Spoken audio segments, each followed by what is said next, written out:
2010 সাল থেকে কৃষ্ণনগর থেকে আমঘাটা রেল পরিষেবা বন্ধ, কারণ কৃষ্ণনগর থেকে নবদ্বীপ পর্যন্ত ছোট লাইন তুলে বড় লাইন চালু করার পরিকল্পনা। কিন্তু সেই পরিকল্পনা গিয়েছে থমকে। দীর্ঘ 13 বছর রেল না চলায় ক্ষোভে ফুঁসছে নবদ্বীপ ঘাট এলাকার মানুষ। তবে শেষমেশ 2 বছরের বেশি সময় ধরে নবদ্বীপ ঘাট রেল স্টেশন বাঁচাও কমিটি এবং স্থানীয় বাসিন্দাদের লাগাতার আন্দোলনে ফল মিলল। চলতি মাসের 15 তারিখ কৃষ্ণনগর থেকে আমঘাটা পর্যন্ত রেল অবশেষে উদ্বোধন হলো। কিন্তু উদ্বোধনের পরও খুশি নন বহু মানুষ, কারণ তাদের দাবি ছিল কৃষ্ণনগর থেকে সরাসরি নবদ্বীপ ঘাট পর্যন্ত রেল চালু করতে হবে। তাই ট্রেন চালুর দিনই নবদ্বীপ ঘাট রেল স্টেশন বাঁচাও কমিটির পক্ষ থেকে প্রতিবাদ সভা করে জানায়, আংশিক রেল চালু নয়, আমরা চাই সম্পূর্ণ পরিষেবা। কৃষ্ণনগর নবদ্বীপ ঘাট রুট তাড়াতাড়ি চালু করতেই হবে।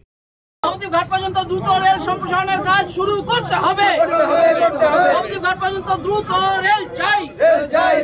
দাবি আমাদের একটাই, দাবি আমাদের একটাই, দাবি আমাদের একটাই।